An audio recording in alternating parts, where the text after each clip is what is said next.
Yeah, I think what I want to end, not end, we still got a little bit left before we're going to end this, but I want to have like a topic at the end, like, the highs of YouTube. And I guess also what you can do to kind of combat that negative mental attitude. And I think you made a really good point just before, which I don't think we were recording then, but talking about keeping that perspective, which I think has been, for me, the absolute biggest thing whenever I'm having like a crap day on YouTube or because it is one of those weird things, where we are in, if you actually take a step back, an incredibly lucky, incredibly privileged position, in the same way that you see a bunch of like, there are a lot of like billionaires who are like depressed and everyone's like, oh, why? It's because, but I think if you keep that perspective back of like where you've come from, it really, that's what helps me. Cause I remember back to, before I was making a living wage off YouTube, before I,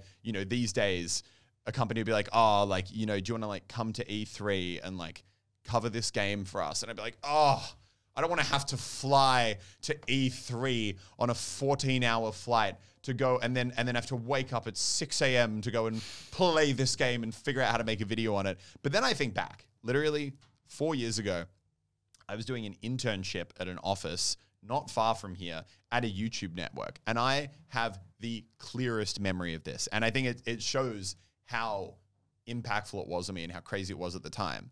My phone, I was like sitting at my desk doing some really boring, probably copyright claiming some kids' videos for using UMG music, as you do at networks. But and then my phone rang and I was like, oh, walked outside, picked up the phone, and it was like, hi, is this Elliot? And I was like, yeah. It was like, hi, this is Dan from Blizzard. And I was like, oh, hi. He's like, yeah, do you want to like come to LA in a couple of weeks and play the unreleased game that we just announced called Overwatch? And I remember just being, this is back when I was a tier 2 YouTuber, pulling like 1.5 million views a month, literally. And I just remember just being there and being like, yes.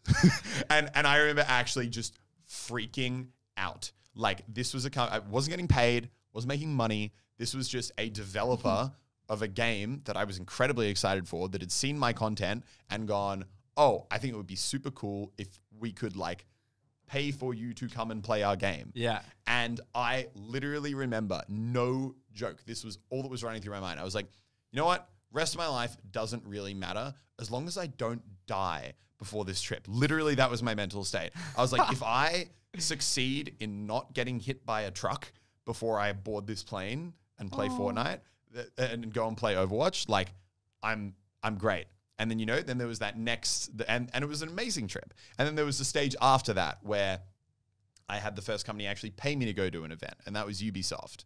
And I think it was like what you were saying, which is, these days you'll see a video get like 30K in the first hour and you'll be like, oh my God, this sucks. But you remember that, a few months ago, it was like 5K in the first hour. And you were like, hell yeah, dude.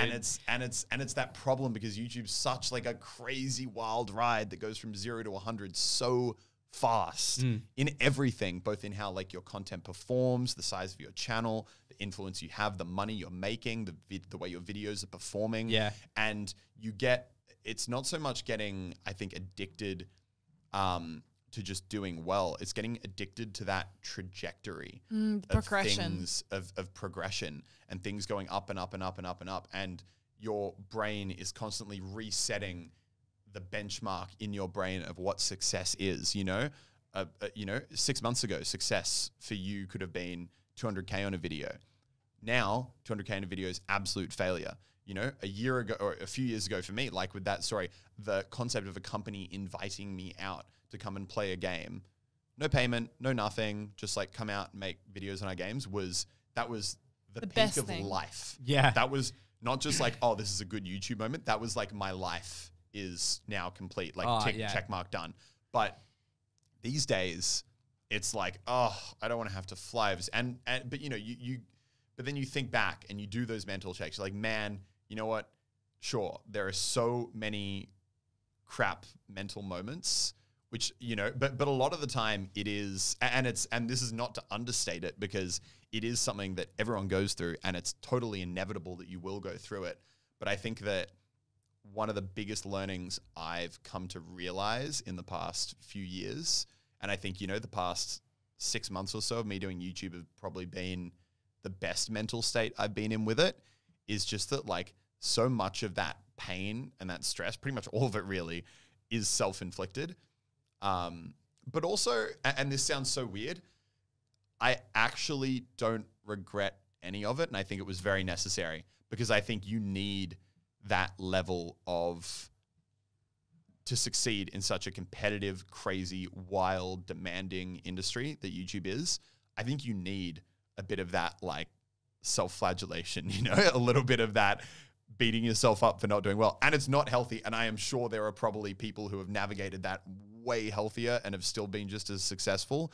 But I think for me, that absolute mania that we just chatted through, with all the highs and the lows that come with it, was so key in putting me where I am today.